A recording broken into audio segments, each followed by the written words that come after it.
गाजियाबाद से बड़ी खबर। 1.5 महीने पहले विधायक अजीत पाल त्यागी के मामा नरेश त्यागी की दिन दहाड़े गोली मारकर हत्या कर दी गई थी। इसका पुलिस ने अभी तक कोई भी खुलासा नहीं किया है। पुलिस इस केस में लगातार बेगुनाह लोगों को फंसाकर हत्या का खुलासा करना चाह रही है। कुछ दिन पहले भी एक बदमाश को पुलिस ने उठाया था, जिसका इस केस से कोई लेना देना नहीं था। इसकी भनक विधायक अजीत पाल त्यागी को लगी तो उन्होंने पुलिस से बात कर उसको छुड़वाया। आज भी अजीत पाल त्यागी को पता लगा कि कोई और है, जो कि हिंदू युवा वाहिनी का पूर्व अध्यक्ष है, जिसको पुलिस पकड़ कर लाई है। जब विधायक ने खुद जाकर उससे बात की तो पता लगा कि वह इस केस के बारे में कुछ भी नहीं जानता है, न शूटर को जानता है। उसने यह भी बताया कि भैया जी बताएंगे कि किसने शूटर हायर किया, जिससे लगा कि इसका हत्या से कोई लेना देना नहीं, पुलिस उसको फंसा रही है। अजीत पाल त्यागी ने देर रात प्रेस कॉन्फ्रेंस कर पुलिस के ढुलमुल रवैये को लेकर मीडिया से बात की और उन्होंने कहा कि पुलिस इस केस में बेगुनाह लोगों को फंसा रही है। मैं किसी भी बेगुनाह और निर्दोष आदमी को जेल इस केस में नहीं फंसने दूंगा। पुलिस जबरदस्ती इस केस का खुलासा करना चाह रहे। पुलिस पे केस खोलने का दबाव है।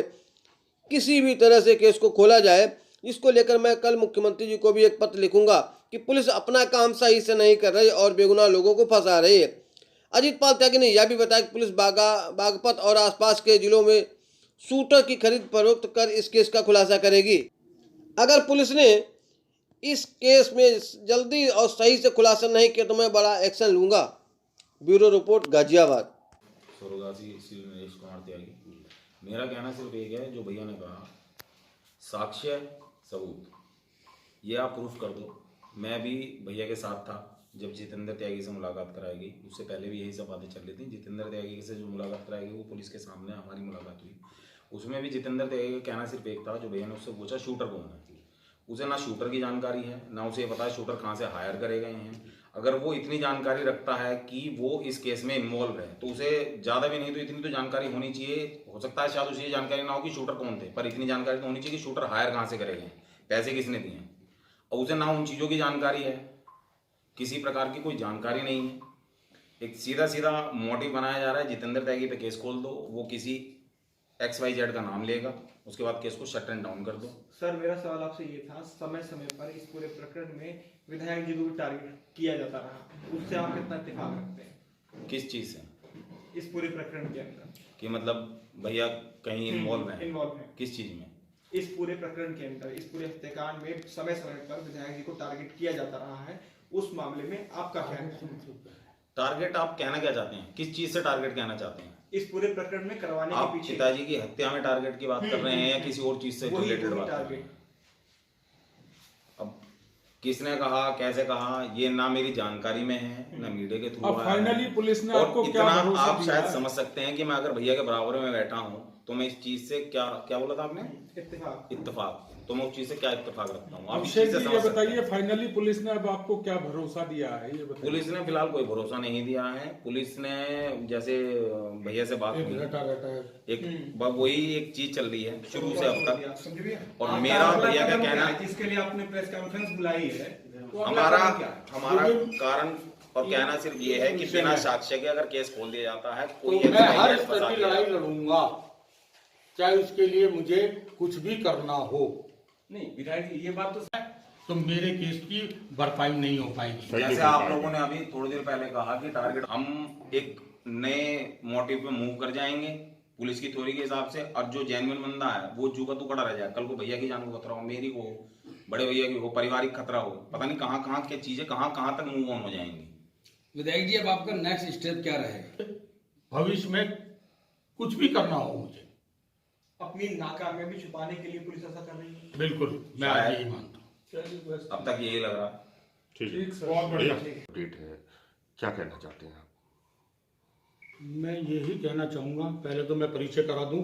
मेरे बराबर में बाई तरफ बैठे हुए व्यक्ति का नाम है अभिषेक त्यागी, जो मृतक नरेश त्यागी जी का बेटा है, और दाईं तरफ मेरे नवीन त्यागी हैं, जो उनके भतीजे हैं, और दोनों ही वादी हैं।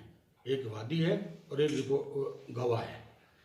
और जो अभी आपने कहा कि नरेश त्यागी जी हत्याकांड में कहीं ना कहीं आज तक मैं मीडिया से एक दूरी बना के चला, इसलिए चला कि मुझे लग रहा था कि कहीं कोई ज़बरदस्ती का प्रेशर किसी प्रशासनिक अधिकारी पर ना हो, जिससे कोई ऐसा काम हो जाए जो गलत हो।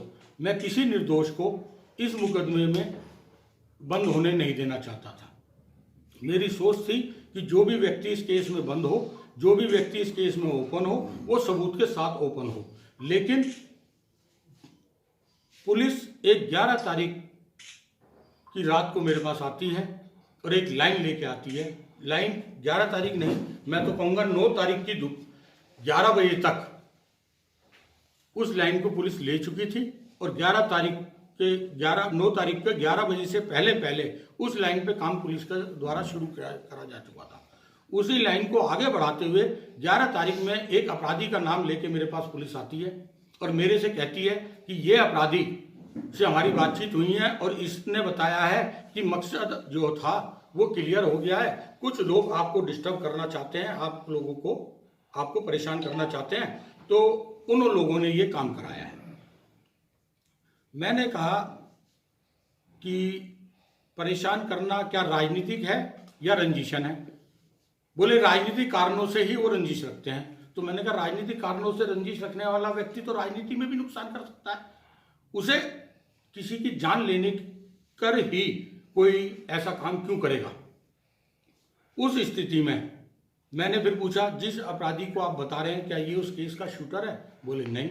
मैंने ये उस केस का साजिश करता है? बोले नहीं। मैंने तो फिर इसे ओपन करके आप क्या शो करना चाहते हैं?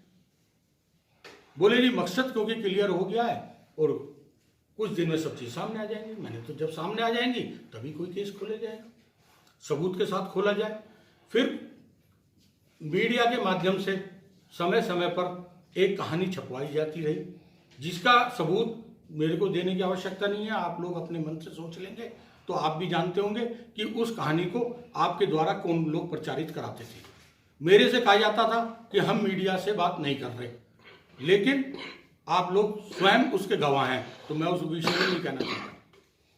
तब भी मैंने कहा था, एक दिन कोई बात मेरे आगे आई, मैंने कहा भाई बिना सबूत मैं इस केस में किसी को भी जेल नहीं जाने दूंगा, क्योंकि जो असली दोषी है वो इस केस में सामने आना चाहिए, चाहे वो कोई भी व्यक्ति है। आज फिर एक इसी तरीके की कहानी चल रही है और वो कहानी आज से नहीं कल से चल रही है, जिसके 24 घंटे से छोड़िए, मेरे ख्याल से अब तो 36 घंटे से ऊपर हो गए होंगे उस व्यक्ति को, और हो सकता है मेरी सूचना 36 घंटे की है, वो और पहले से उनके पास हो।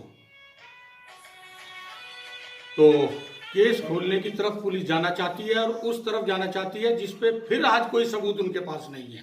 मैंने पूछा भाई शूटर कौन है, तो शूटर किसी को आज भी पता नहीं है।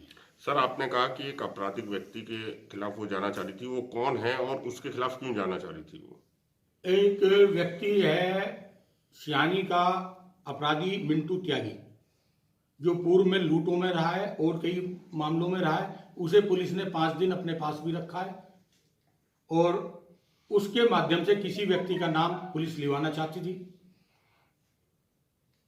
पुलिस इस थ्योरी पर क्यों काम कर रही है? पुलिस पुलिस तो गलत कहीं ना कहीं मैं ये मानता हूं कि पुलिस के पास, क्योंकि अभी तक कोई भी सबूत इस केस के लिए पुख्ता सबूत नहीं है, तो कहीं ना कहीं पुलिस इस केस को खोलने में कोई जल्दबाजी दिखाना चाहती है और जल्दबाजी दिखा रही है। विधायक जी, एक सवाल ये कि जिसका नाम आपने लिया मिंटू त्यागी, इस मिंटू त्यागी को पुलिस ने पहले भी उठा के पूछताछ की थी, आपसे भी बात कराई गई होगी।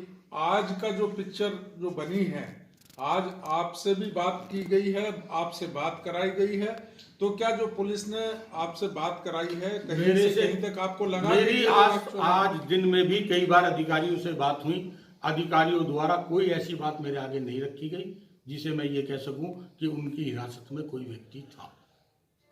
सर, आप सत्ताधारी पार्टी के विधायक हैं, क्या आपको ये लगता है कि पुलिस आपकी भी नहीं सुन रही है, आपकी भी नहीं मान रही है? तो नहीं, मैं इस बात को ये मानता हूं कि कहीं ना कहीं पुलिस को लगता है कि भाई सत्तारूढ़ पार्टी का विधायक है या सत्तारूढ़ पार्टी से संबंधित मामला है, तो इसे जल्दी से जल्दी पैचअप करिए, नहीं तो ऊपर से कहीं ना कोई दबाव इस तरीके का चल रहा होगा। कहीं ना कहीं मीडिया को भी एक माध्यम से मौका मिल रहा है कि भाई सत्तारूढ़ पार्टी का मामला है और केस खुल नहीं रहा। बिना आपको कॉन्फिडेंस में लिए पुलिस इस थ्योरी पर पहले से ही क्या काम कर रही थी? मेरे साथ बिल्कुल पहले दिन से इसी थ्योरी पे काम कर रही थी। 3 घंटे 4 घंटे के अंदर से ही इस थ्योरी पे लग गई थी और इस घड़ी तक भी उस एंगल के अलावा मुझे नहीं लगता पुलिस ने कोई काम किया है। आपने बताया पुलिस आपके टच में नहीं थी और इस थ्योरी पे काम कर रही थी। नहीं, आपको पुलिस आगे मेरे पता टच चला? में आई। हाँ। मैंने अभी आपसे बताया कि पुलिस की मेरी कई बार वार्ता हुई। पुलिस ने कहा कि अभी तक हमें कोई पुख्ता सबूत किसी भी रूप में नहीं मिले हैं। आज सुबह भी मेरे द्वारा दोपहर में बात की गई और शाम को भी मेरी बात हुई। तो शाम को भी जब मेरी बात हुई है तो भी ये बात कहा गई मेरे से कि अभी हम कोई पुख्ता चीज हम पे नहीं है। अब इस पूरे प्रकरण में क्या आप उच्च स्तरीय जांच की मांग करेंगे या फिर बिल्कुल, मैं हर तरीके से उच्च स्तरीय जांच की मांग करूंगा। और पुलिस जिस काम को, जिस जल्दबाजी से जिस केस को खोलना चाहती है, आज पुलिस एक मुलजिम को दिखाना चाहती है कि ये व्यक्ति मुलजिम है इसमें, लेकिन उस मुलजिम से ये बताने को तैयार नहीं है पुलिस कि शूटर कौन है। अगर मैं कोई काम करवा रहा हूं, क्या मेरे को शूटर का पता नहीं है? थ्योरी गलत है आपके अकॉर्डिंग? भाई मैं तो कह रहा हूं, आप बताइए मेरे अकॉर्डिंग अगर गलत है। चलिए, मैं पीड़ित हूं, मेरी कोई इंटेंशन हो सकती है, लेकिन मैं तो आप लोगों से पूछ रहा हूं कि अगर कोई व्यक्ति, मैं ही अपने ऊपर अब इस आरोप को लेते हुए कहता हूं कि अगर मैंने ये केस कराया है तो क्या मेरे को शूटर का पता नहीं होगा? विधायक जी, वो कौन आदमी है जिसके नाम पर पुलिस मामले को खोलना चाह रही है? एक पूर्व हिंदू संगठन का जिलाध्यक्ष। जितेंद्र त्यागी। हाँ, क्या उसने माना है कि इस पूरे घटनाक्रम में मेरा हाथ है? पुलिस के मुताबिक वो कबूल रहा है, लेकिन शूटर का लेकिन कारण शूटर क्या उसे बता पता रहा है? नहीं है। शूटर उसके पास है। जितेंद्र त्यागी से क्या आपकी बातचीत कराएगी पुलिस के द्वारा? जितेंद्र त्यागी से मेरी कोई बातचीत इस स्थिति में नहीं हुई है कि मैं ये कह सकूं बातचीत हुई। उसे पुलिस के घेरे में ही मेरे सामने लाया गया और पुलिस के घेरे में ही उसे मर्डर का कोई मोटिव होता है, जितेंद्र त्यागी का क्या मोटिव हो सकता है? बस जितेंद्र त्यागी यही कह रहा है कि आप समझ जाओ, आप समझ जाओ। मैंने कहा भाई अगर तू इस केस में है तो इसमें शूटर तो होना चाहिए। सर क्या टारगेट कौन है शूटर? टारगेट उसने कहा नहीं, वो तो भैया को पता होगी। टारगेट आप तो नहीं थे काय का भैया मतलब मर्डर का? उसने भैया शब्द यूज किया, मैं नहीं जानता किसके लिए कह रहा है वो। क्या? मैंने कहा भाई अगर तुम्हें इस केस की जानकारी है और तुम इस केस में इन्वॉल्व हो तो फिर ये क्यों नहीं बताते शूटर कौन है? सर टारगेट आप तो नहीं थे? उसे शूटर के बारे में कोई जानकारी नहीं है। सर टारगेट आप ये तो भी नहीं तो थे? हो सकता है कि जिस व्यक्ति को वो भैया बता रहे हैं उसने हायर किया हो। मैं कह रहा हूँ अगर उसने भी हायर किया इतनी और जानकारी है तो उसे तो उसे पता होना चाहिए कि शूटर कहाँ से हायर करे गए हैं, इतना तो वो जानकारी रख सकता सर टारगेट आप तो नहीं थे? देखिए ये भी भविष्य में खुल जाएगा, क्योंकि पुलिस का कहना तो अब तक यही है कि इसे कहीं ना कहीं आपके माध्यम से आपके को डिस्टर्ब करने के लिए ये ऐसा किया गया है। तो क्या जितेंद्र त्यागी सिर्फ एक मोहरा है और असली जो मुजरिम कोई और ही है, ये कहना चाह रहे हैं? देखिए आज की स्थिति से तो मुझे यही लग रहा है कि पुलिस जल्दबाजी में कोई निर्णय कर रही है।